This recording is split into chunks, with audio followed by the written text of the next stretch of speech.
Well, good evening, young Justin. Oh, good evening. Thanks for not saying old Jason. I kind of set you up for that, and then was glad you were mature enough not to take it. That's a first. I see. see how it's going to be. Got to get a few barbs in. You're here tonight. Yeah, final countdown. This is y'all leaving tomorrow? Yes. Okay. Bright and ugly. I mean early. Okay. I'm not going to go there. So bright and early headed to Texas to start cutting wheat.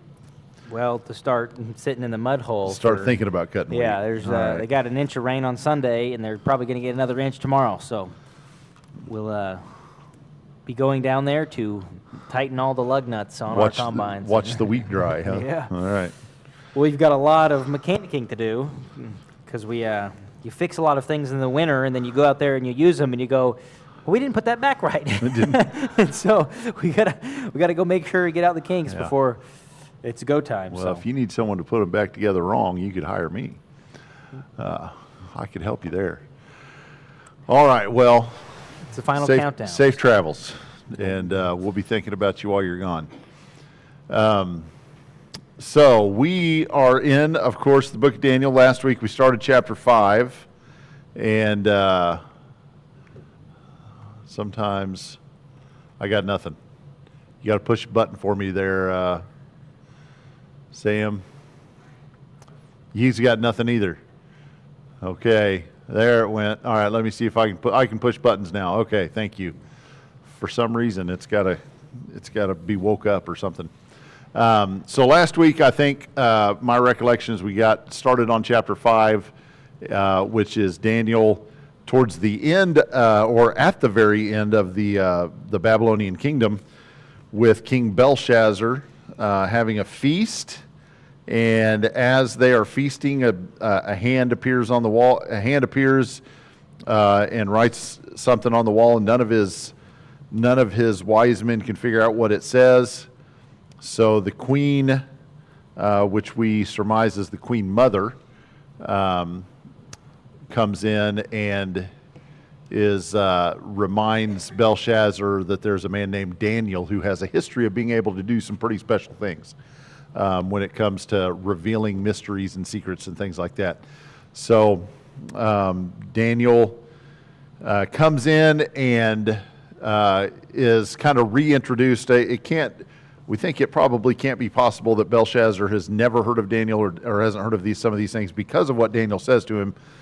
Basically, you should have known better than to do what you're doing because you've heard the stories. And wouldn't it be interesting if it was Daniel in Belshazzar's youth that maybe told him some of those stories? That's some of that speculating I like to do, but you never know. That it could have been Daniel is the source of some of those stories that Belshazzar was hearing. That he should have known better to do what he was doing. So that kind of got us down to where we're, that introduction had taken place. Belshazzar had offered a big reward for anyone who could make known the interpretation of the writing on the wall, and we saw that probably doesn't appeal to Daniel too much, and well, we're going to see that tonight. So I think we're ready for verse 17. And Daniel answered and said before the king, keep your gifts for yourself, or give your rewards to someone else. However, I will read the inscription to the king and make the inscription known to him. O king, the Most High God granted sovereignty, grandeur, glory, and majesty to Nebuchadnezzar your father. Because of the grandeur which he bestowed on him, all peoples, nations, and men of every language feared and trembled before him. Whomever he wished he killed, and whomever he wished he spared alive, and whomever he wished he elevated, and whomever he wished he humbled. But when his heart was lifted up, and his spirit became so proud that he behaved arrogantly, he was deposed from his royal throne, and his glory was taken away from him. He was also driven away from mankind, and his heart was made like that of a beast, and his dwelling place was with the wild donkeys. He was given grass to eat like cattle, and his body was drenched with the dew of heaven, until he recognized that the Most High God is ruler over the realm of mankind, and that he sets over it whomever he wishes.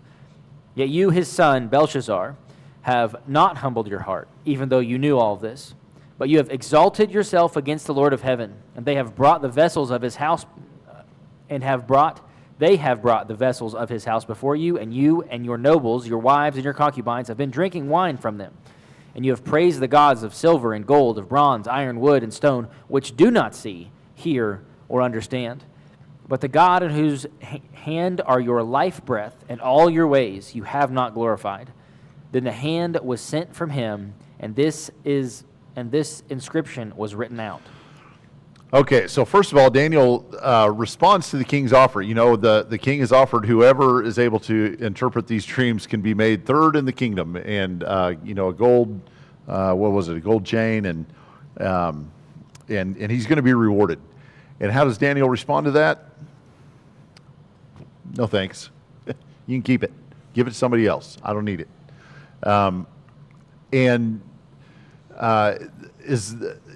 We've seen some responses from people, and we'll see if we get into chapter 6 tonight. We'll see some other responses from other people that are sometimes maybe some false humility or false piety or false sincerity, and that's not the case with Daniel. When Daniel says something like this, he is sincere.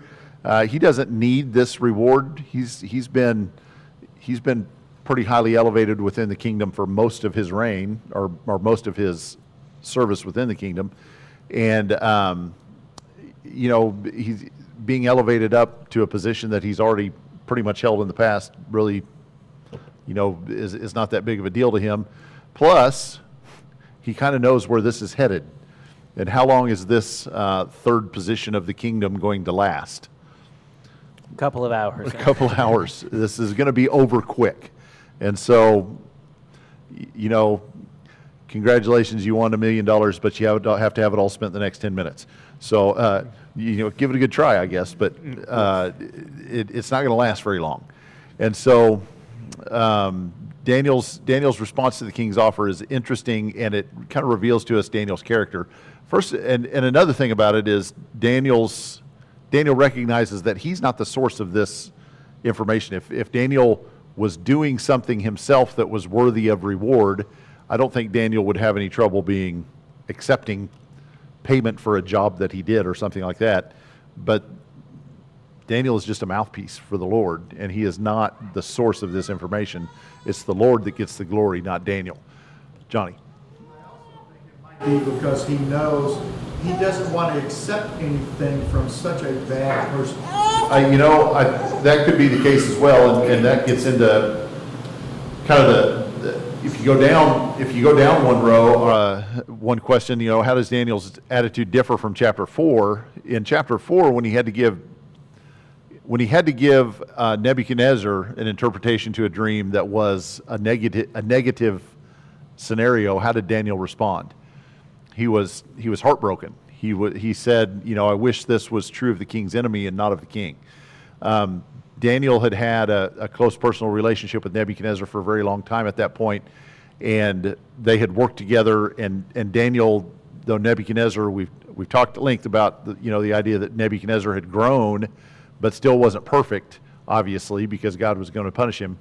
But Daniel, I think, saw within Nebuchadnezzar the ability to work with somebody that he trusted.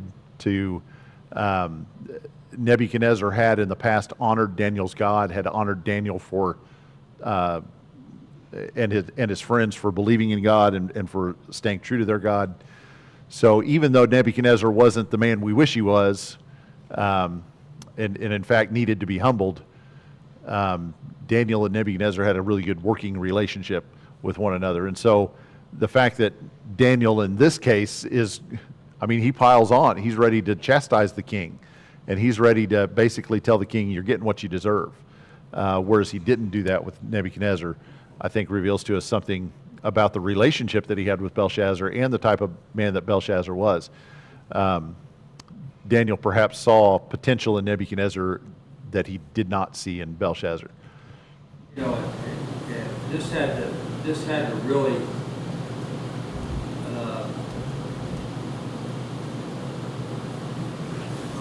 it's really had to hurt Daniel, Right. For what they've been doing with the sacred, Yeah.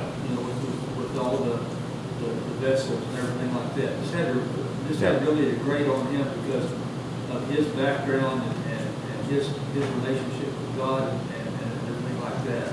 Yeah. This had to really, really hit him. Yeah.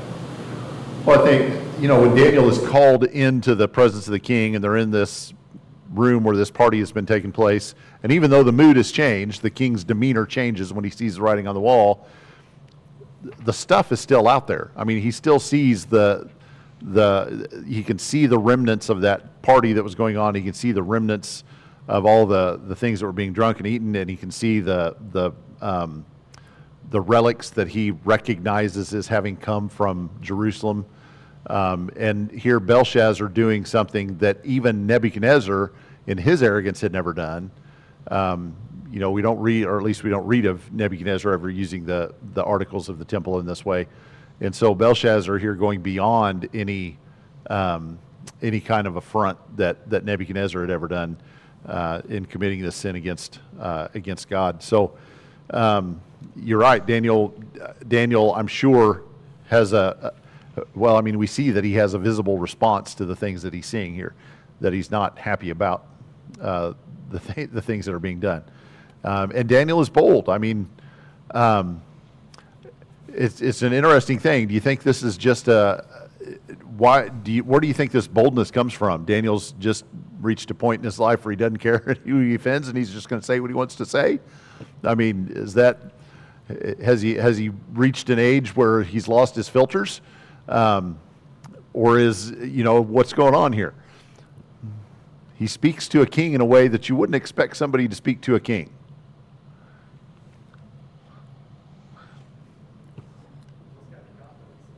So the Lord's supporting him. Okay? This is important enough to be able to address the king this way. Daniel has, what's the word we use these days? Gravitas. He's of a level of experience and a level of reputation within the kingdom that he may be the one advisor that can do this and get away with it. Plus, he hadn't told the king what the message is yet, and if the king wants to know what the message is, he might have to listen to what Daniel has to say. Don? Well, I think also he had a better relationship with Nebuchadnezzar. For sure. Yeah. So, and of course he wasn't in the presence. He wasn't part of the court anymore, apparently. Yeah. Because they had declined him. He'd been somewhat retired, it seems like, and kind of put out to pasture a little bit. And then he gives him a what for there in Yeah. 22. Yeah. So Sure does. Yeah, he lets him have it, sort of. You have not humbled your heart even though you knew all this. You knew better than to do this, but you still didn't do it. You still acted this way. Johnny? I do think it's interesting, and it comes up again in the next chapter, that after all these years, they knew exactly which stuff came from Jerusalem and that temple. It's like, 70 years later, they've still got it sorted in its boxes in the back corner. Yeah, or it may have been on display in some way in some kind of a royal chamber or throne room or something like that. But being on display still would have left it at some level of respect. I mean, we're displaying it, even though we're displaying it as our spoils of war. This was important. And it was not common. It was not profane stuff. It was set apart for a special purpose. But we're going to take it something that was set apart for something special, and we're going to use it, in just a drunken debauchery party. And so, using it in that way certainly was a disrespect that went beyond just capturing it and displaying it.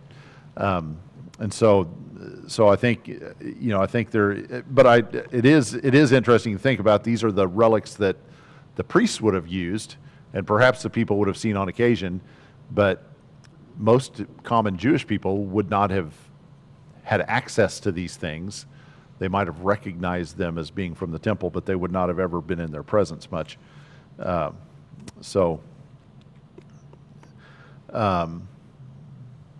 Okay.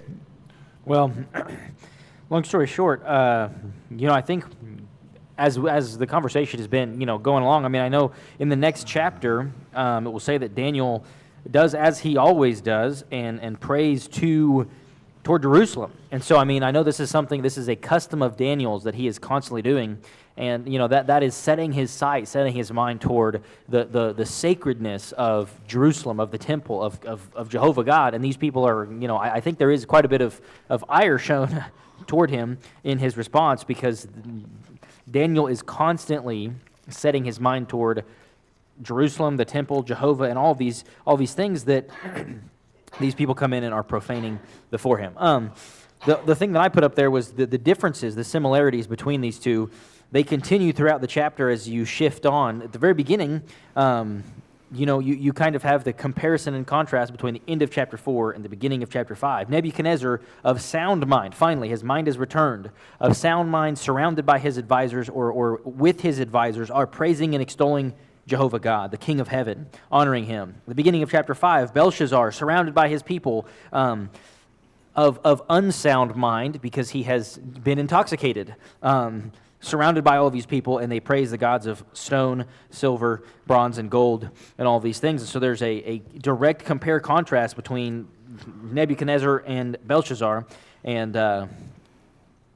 then the similarities kind of flip a little bit. They've both been proud. They've both been boastful about their majesty and their might. And just like Nebuchadnezzar was humbled by becoming a beast, Belshazzar is going to be humbled by essentially being dethroned. And so there's multiple sets of similarities as this goes about. But it says, you Belshazzar, you have not humbled your heart, though you knew of God. And so there is similarities and differences abounding through this. But ultimately, we see that Belshazzar, his chance for, if you will, repentance, does not come, and he will be that very night. Belshazzar, the Chaldean king, will be killed. Verse 30, and that's the main difference here is the ending of their stories. Belshazzar praises gods of woodstone and sort of himself and his pride, and is ultimately killed for it. And it's, I think, interesting to point out too, the opportunity for repentance that each of the men are given. I mean, Nebuchadnezzar has a year of time between the pronouncement of his sentence and when that actually takes place. And Daniel actually encourages him to change his ways. Perhaps God will relent in bringing about this calamity upon you. Versus Belshazzar, it's happening tonight. He doesn't make it till morning.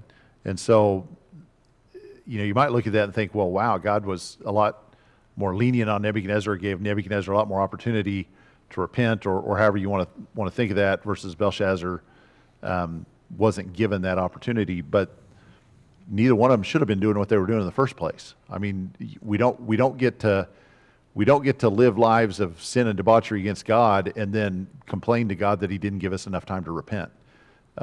When He, now is the time of salvation. Now is the moment when we need to repent. Now is the moment that we need to take care of that, and not assume that we're going to have that year or we're going to have that time. Because Belshazzar, we learned through him that time isn't always given. Well, I think, as you're saying, there's a certain context in which God speaks to, specifically to Nebuchadnezzar, gives him that time, says this is what's going to happen, and he expects from Belshazzar that he would learn from that he would understand from that. That's kind of the opposite of what verse 22 is saying, is we expected you, Belshazzar. We hold you to a higher standard because you've seen the results of what it looks like to go against God and be proud and be humbled, and yet you are still in that situation. Yeah. And so, and maybe many of us find ourselves in the Belshazzar's category of divine revelation. That God doesn't talk to us. God doesn't specifically say, you need to blah, blah, blah, but God says, here is what's happened to all these people that I have dealt with before you, and here is the word that I have that is given to someone before you. You need to learn from that. I'm not going to directly intervene in your life. I've already intervened. I've already shown you what it looks like to be faithful, to be humble, to be a king that follows after me, and you're supposed to learn from that. And I hold you to the fact that you should have learned from that. Yeah. Rich? Another lesson for us today would be that we can see that from these two examples that we're only a generation away from losing everything. Yeah. Maybe less than that. Maybe. Yeah, I mean, Nebuchadnezzar was a generation away from losing everything. Belshazzar was, a couple hours away from losing everything, and didn't know it. And so you're right. I mean, where do we fall on that spectrum? We learn from the story of Joshua that we're a generation away from apostasy. We learn from the church in Ephesus that we're within that generation. We're in Ephesus, the elders from among their own numbers, men rose that forsook the truth, and so we're always in that cycle of needing to be aware that the next generation has to prove faithful, and which is where do we fall in that spectrum? Are we the generation who remains faithful, or are we the generation that loses the next generation, or are we the generation that is lost? Somewhere we're somewhere in there. That's humbling. That's and it's frankly terrifying at times to have those thoughts. Okay. Well, here we go. 25 to 31. Now this is the inscription that was written out. Mene, Mene, Tekel, Upharsin. This is the interpretation of the message. Mene, God has numbered your kingdom and has put it to an end. Tekel, you have been weighed on the scales and found deficient. Perez, your kingdom has been divided and given over to the Medes and Persians. Then Belshazzar gave orders, and they clothed Daniel with purple and put a necklace of gold around his neck and issued a proclamation concerning him, that he now had authority as the third ruler in the kingdom. That same night, Belshazzar, the Chaldean king, was slain. So Darius the Mede received the kingdom at about the age of 62. All right. So it's a big buildup. It is a story that kind of takes, about 25 verses to unfold, and then we get to the meaning of the story, and it hits fast. I mean, it's like, here's the meaning of what the handwriting on the wall was, and those words. And I'm not as versed in ancient languages as some are. So is this what many? Do we know what language mene tekel upharsin is? I'm pretty sure it's in. Is that? That's Aramaic. Is it Well, Aramaic? it's Aramaic like or- Aramaic, but or, Aramaic enough that they couldn't read it. Aramaic enough that the Like Babylonians, the Chaldeans couldn't yeah. read it. And so then these were words that were familiar to Daniel because he knew the Aramaic to begin with. Okay. So, but the meaning, I mean,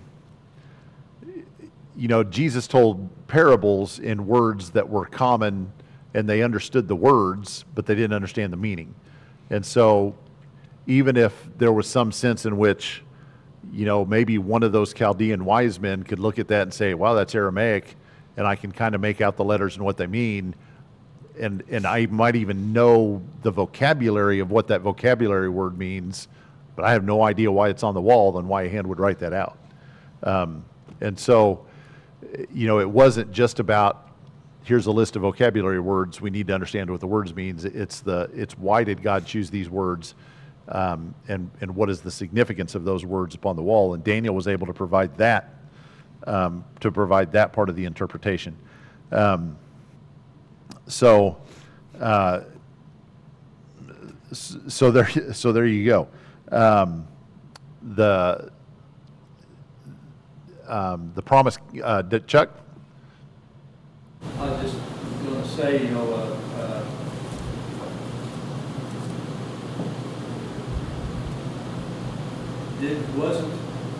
wasn't they under siege kind of by the Medes and Persians at that time? there must have been something going on because and this his some of the reading that I've done in the past on this, this was considered basically a bloodless coup, even though Belshazzar spilled some blood.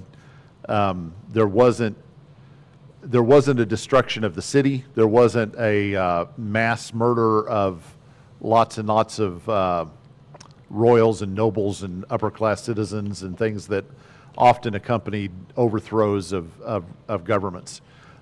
This was kind of a we'll kill the guy in charge and we'll put a new guy in charge and he's taken over. But there must have been something going on within the kingdom to set that up for this night, because it couldn't have just like, the handwriting on the wall came and then all of a sudden Darius got the idea that he was going to go kill Belshazzar. So there must have been some, there must have been something taking place, even if it wasn't a large-scale military siege with the walls buttoned up and those kind of things going on.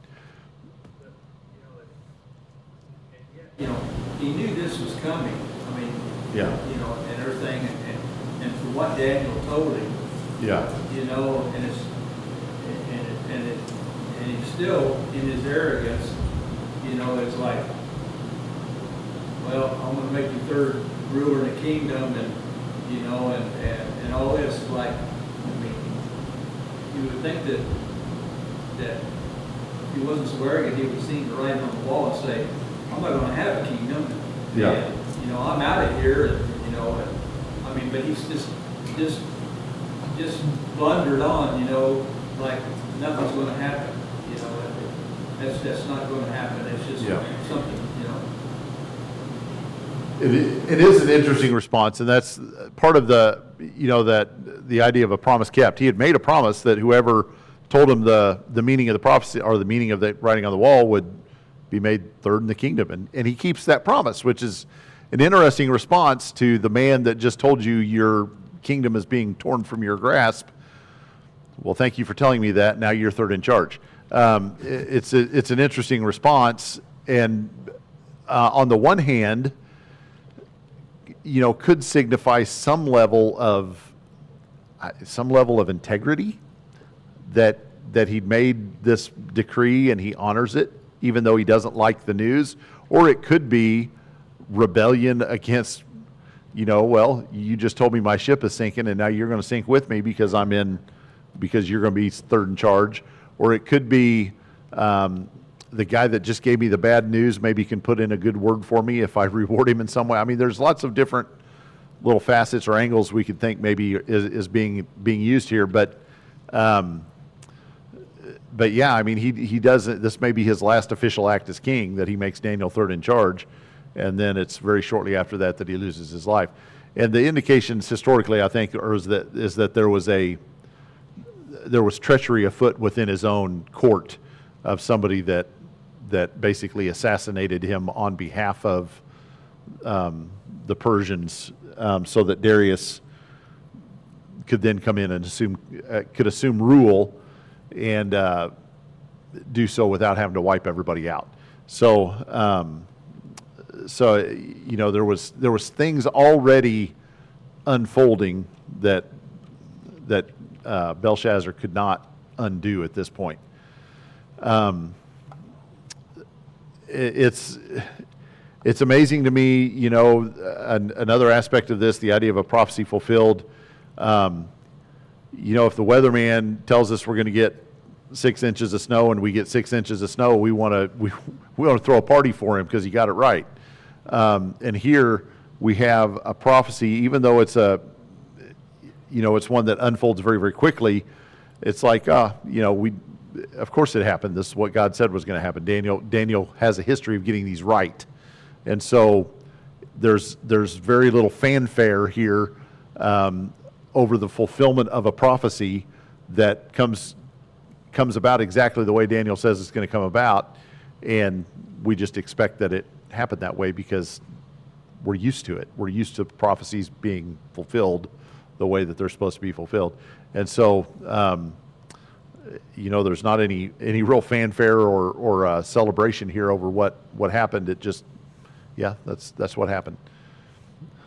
And it's so quick. It's like, Yeah. this is what's going to happen. One verse later, and it happened. Yeah. It's like, Yeah, and it did. So that same night, Belshazzar the Chaldean was slain, most likely by somebody that he thought he could trust, and Darius the Mede received the kingdom at about the age of 62. We'll talk more about Darius in upcoming sessions, by the way. Biggest thing that stands out to me out of this whole section right here, and all the other things about Nebuchadnezzar, at the end, he was giving praise to God. He's not doing any of that here. Yeah, There's nothing there. We don't have any final words of Belshazzar the way that we do for Nebuchadnezzar. Nebuchadnezzar's final words in the Bible are words of praise. And we talked a lot about that. Did they go far enough? Did he fully commit, or was this just one part of who he was? But Belshazzar, what did he do after he elevated Daniel? He died. He died, but did he go to bed? Did he keep drinking? Did he fill up the cups again and have another round, or did he try to run and hide? Did he? We don't know what he did, but I'm thinking he probably wasn't praising God, because I think if he was, we would have seen that presented for us as an indication of his acceptance or his repentance for his life. But seems like probably not. all right, so I put in brackets. See, I love doing this because, it's great. Hashtag percent slash. Well, those are pound signs, okay? pound. I couldn't find the Oh, actual. pound. See, that's the difference. There's pound signs, number signs, and hashtags. They all slant a different way. But if it was written in wingdings, this is what it would have looked like. Numbered, weighed, divided. See, look what I did there. Oh. Numbered, weighed, divided. Scales, I got Yeah, you. yeah, scales. See, boom, I did it, and then I put numbers on there. But so, what my effort there was that these words, they seem to have a little bit of a flow, a little bit. The four. Well, I guess there's really only three. The three. We'll put it this way. This is the Justin interpretation of what's going on here. It sounds to me like, because all of these are not only they're closely related to math, but they're also more related, at least in my mind, to a transaction. This is God and the transaction with Belshazzar. I'm counting it up. I'm stacking it up. I'm looking at your bank account and going, you know what? The numbers here, they ain't adding up. I'm weighing it. Well, they're not adding up. Because your account, your balance is not enough. You have not praised me. You have not humbled yourself. Therefore, you're being divided. And I know that doesn't exactly sound what Scripture's saying there, but I mean it sounds to me like God is saying, I'm coming in, I'm examining what's going on, I see what I don't like, the scale is tipped in the wrong direction, and so now I'm giving your kingdom to someone else. And that sort of interaction, I guess, is sometimes is interesting for me to think about what God is looking at in my life. He's looking down. Obviously, I know that because of Jesus, we're saved by grace through faith, and the way that we live that out and obey is important in how we get all those things right. But the specific words that God is speaking kind of through this writing on the wall is, I'm examining what's going on. I am weighing what's going on, and I have come up with a lack. And for me in my life, examining, and again, that's what Paul says many different times, is examine yourselves, and examining my life and looking what's going on and weighing the things that I've been doing, the things that I've been thinking, the things that I've been saying, the way that I've been living my life, the fruits that I've been producing, because Jesus says it doesn't matter how good your intentions, if you're not bearing fruit, then we know where you're from. And looking at it that way and bringing it home to me is, what does my life look like? When God is weighing out the things that I've been doing, does he find obedience? Does he find does he find lack? Obviously he does, because no one is perfect. but am I living in such a way that glorifies and honors him? And are there times when my kingdom, putting it in Belshazzar's aspect there, is my kingdom going to be divided? Is my life going to be divided? Are there ways in which I am going to cause consequences on myself because of the ways that I am prideful and not living for God? And that was the bringing it home for me was God is weighing our lives. He is examining it, and he's saying, I will know you by your fruits. Are you treating the least of these like you've treated Jesus, the sheep and the goats? And those were all of the crossovers and tie-ins in my head. I like that that thought, and as we've made that comparison or that contrast between Belshazzar and in this chapter and Nebuchadnezzar in chapter 4, and kind of seeing the parallels in their part of the story, we also can find, this is a little foreshadowing as we get into chapter 6. We can see a contrast between Daniel and Belshazzar in these two chapters, as Belshazzar has been weighed and has been reckoned and found lacking.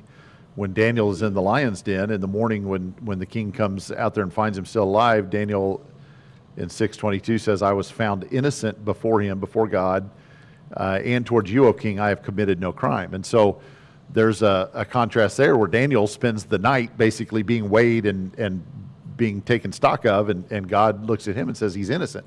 I've found no crime in him. And so no judgment is allowed to be pronounced against Daniel because Daniel was innocent. He was righteous.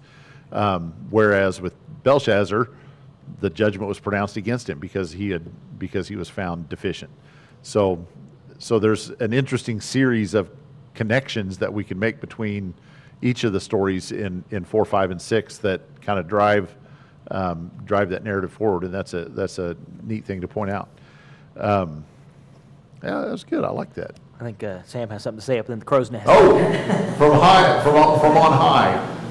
Relating to what Justin said, that reminded me of the parable of talents, the idea that Belshazzar had all of these things going for him. He had his father, one of his predecessors as a perfect example. He had the greatest advisor that anyone could have ever had available to him at all times, but he used none of it, and then that was weighed against him.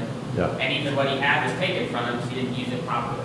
That's a great parallel as well. The parable of the talents that he had, much was given to him, and so much was expected. Jesus says that in that from to he who has been given more. Let's see. I'm mixing metaphors here. To the one who has been given much will be given more, but in this case, more was taken away from him because he had not used it. So he lost even what he had been given. Good. All right. Well, wrapping up chapter 5, Daniel once again takes the opportunity to give honor and glory to God, even when others are prepared to give honor to him. And that is an interesting thing to think about the life of Daniel, that it doesn't just happen. We don't just have it recorded for us once that Daniel deflected praise from himself and gave it to God. Daniel did that consistently. And, I think there's a danger when people hear others praising them over and over and over again, that eventually they may start listening to that praise and thinking, maybe those people are right. Maybe I am pretty cool, or maybe I'm doing a good job, or whatever. Whereas with Daniel, he heard that praise over and over again, but consistently, sincerely, always deflected that praise away from himself and gave it to God. And that's our goal. We always want, we let our light shine, and Daniel certainly did that, but he did it so that he could glorify God, so that he could always point to God for the praise. And that's a good lesson for us to learn. Thing I wrote up there was, Daniel's obviously living for the glory of God, living for the honor of God, living for him. and not living for the world, and not necessarily even saying that he doesn't, I wouldn't say enjoy is the right way of putting it, but he has a position of authority. I mean, most of the times that he shows up, especially in chapter 6, he is given those great places. And even in chapter 5, he is given the clothed with purple and the chain of gold, and he is still honoring and being humble before God. And we see, the thing I put on there is, too many people today are living for the world's praise, living for the world's, accolades and the honor and the glory that the world can give. And we, obviously there are examples in, modern culture, even in, I guess, in movies, but specifically in real life, of how as soon as the crowd's opinion is swayed the other way, or that award, accolade, or whatever goes to the next person, you're just in the past. You're the has-been. The favor of the world shifts quickly. And, in this instance, the favor of Belshazzar lasted him a couple of hours. and that was how useful it was. For him to be recognized by Belshazzar was like, oh, that's nice, but I'm living for God. And if the opposite was true, and Daniel was really living for those great rewards and accolades and all the things that he could get from being a man of God, he would have been left with nothing. I also see the providence of God at work too, at the end of this. Daniel turned it down, but he still gets the reward. And then he ends up, in the next chapter, we see him as over the people again, the court. He elevated once again. And, and not elevated for false reasons, but elevated because he'd earned it, because he deserved it, and because of what he's capable of doing. So you're right. All right. Well, hey, we have time to start Daniel chapter 6. I was suspicious that we would get here, but here we are. Daniel 6, 1 through 5. It seemed good to Darius to appoint 120 satraps over the kingdom, that they would be in charge of the whole kingdom, and over them 3 commissioners, of whom Daniel was one, that these satraps might be accountable to them, and that the king might not suffer loss. Then this Daniel began distinguishing himself among the commissioners and satraps, because he possessed an extraordinary spirit, and the king planned to appoint him over the entire kingdom. Then the commissioners and satraps began trying to find a ground of accusation against Daniel in regard to government affairs. But they could find no ground of accusation or evidence of corruption, inasmuch as he was faithful, and no negligence or corruption was to be found in him. And these men said, "We will not find any ground of accusation against this Daniel unless we find it against him with regard to the law of his God." Okay. King Darius the Mede, we're introduced to him, right there at the end of chapter 5. So Darius the Mede received the kingdom at about the age of 62. Not the youngest ruler, or to ever take up a new throne, but so probably looking at not a sustained or super long reign from this king, because he's not going to live forever. And so it's interesting that we find Darius achieving this position at sort of later in his life. And he is a Mede. Later we recognize that the Medes are sort of a subsidiary of the Persians. And even going back all the way back to the way that Nebuchadnezzar and his father, whose name escapes me at the moment, became Nabopolassar. Thank you. Kind of took over as at the end of the Assyrian Empire. The Assyrians were the reigning kingdom, but they had lots of little sub-kingdoms that they had control over. Israel was one of those, and then they had the Babylonians, they had the Egyptians, they had all these little warlord kingdoms that they had control over, and then Nabopolassar sort of rose to power and got a conglomeration of nations around him to go with him in attacking the Assyrians and overthrow the Assyrians. And then Nabopolassar and eventually Nebuchadnezzar was sort of the next king in charge of all of those smaller warlord nations. And so Persia and the Medes were sort of one of those little warlord kingdoms that were under Babylonian control. And eventually they got tired of being under Babylonian control, so the Medes and the Persians sort of banded together, and then we have King Darius, who happened to be a Mede, but later we're going to see that the Persians really were the ones that were in control through this time. So Darius, sort of an appointed king by the Persians to rule over the Babylonian part of the empire after the death of Belshazzar and his father. Don't quote me on any of that. That's my memory from the reading of stuff that I've done on this in the past. So I think I've got that all pretty well sorted out, at least in my mind. So if I'm wrong, don't confuse me. King Darius the Mede comes in with Belshazzar's death and doesn't do what we typically see people do, which is just lay waste and destroy everything, destroy everybody and everything. He takes over basically an intact infrastructure and kind of reorganizes it a little bit and puts it to work for him. Think about what he didn't have to do. He didn't have to rebuild the city of Babylon. He didn't have to find a bunch of new wise men. He didn't have to rebuild a bunch of temples. He didn't have to restore a bunch of crops that had been laid to waste. He took over an intact empire that had been a pretty good empire, and he just kind of snuck in the back door and took it over. And that was good. That was good for him. It was good for the people, and they probably kind of didn't like Belshazzar very much because he didn't prove himself to be a very good king and very effective. And here a new king has come in, and he's being nice to people, and he's not killing everybody, and he's not destroying everything as you would expect him to do. So it would seem that the people kind of shifted their allegiance pretty quickly to a new system of government, to a new system of power. And that was good.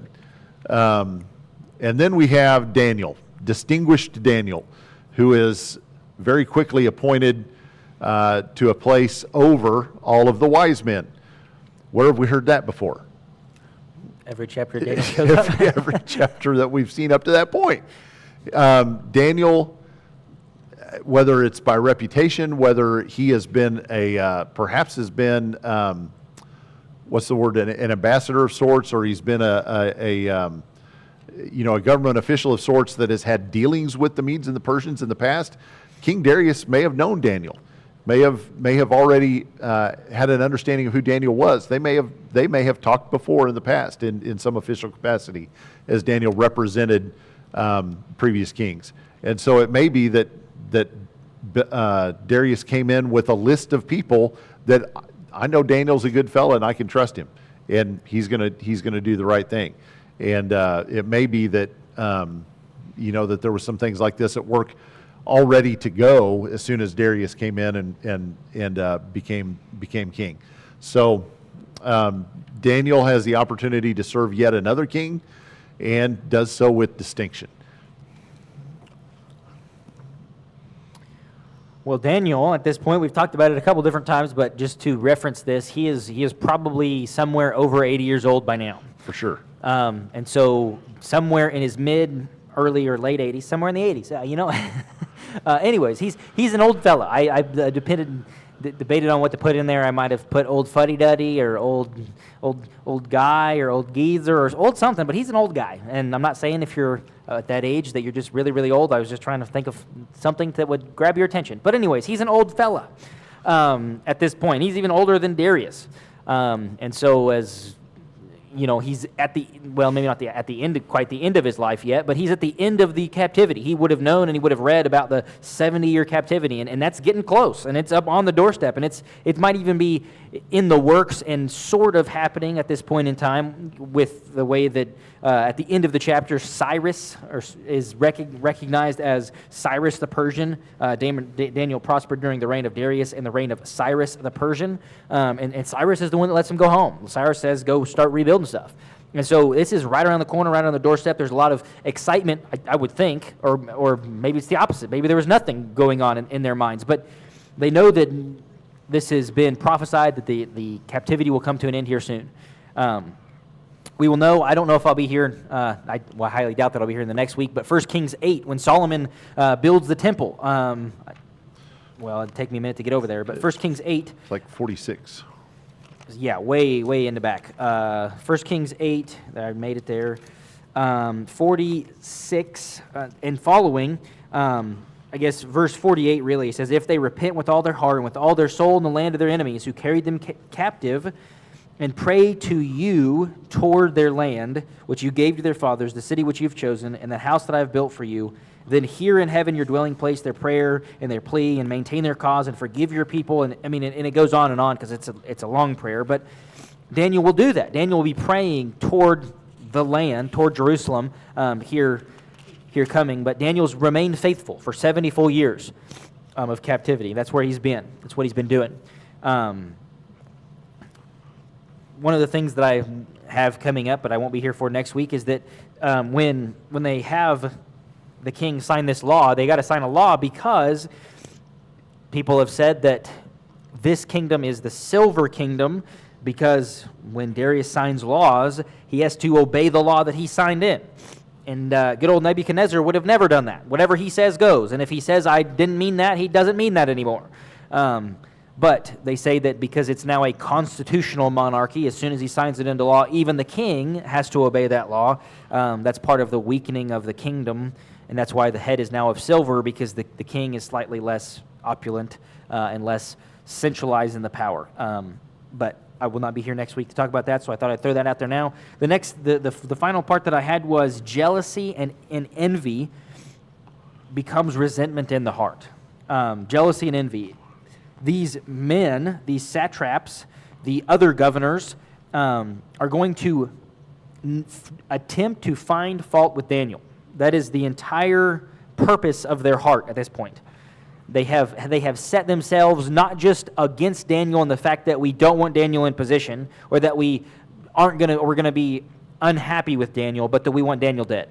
We want to kill him. We do not want him anymore. And I think part of this is because the king had planned to set Daniel up. The king had planned, he had not yet done that, made Daniel the essentially, again, second in command kind of a thing. And the jealousy of that, the envy of the fact that we don't want Daniel to do that, it starts with, I want that position, but Daniel's going to get it. And no longer is it, do I want the position Daniel has? It's, I don't want Daniel to have that position anymore. If you follow the line of logic in there. But the resentment, the bitterness is acting itself out in violence against Daniel here in chapter 6. And sometimes that's the main character, that's the main character trait of these people, and sometimes it's the character trait that we have. Jealousy and envy, if that's something that rules our hearts and our lives, it eventually becomes resentment and leads to violence. That's what Paul says, put off jealousy, strife, bitterness, anger, and wrath in Galatians chapter 6. Okay, we'll pick up there next week and get into the lion's den. Woohoo!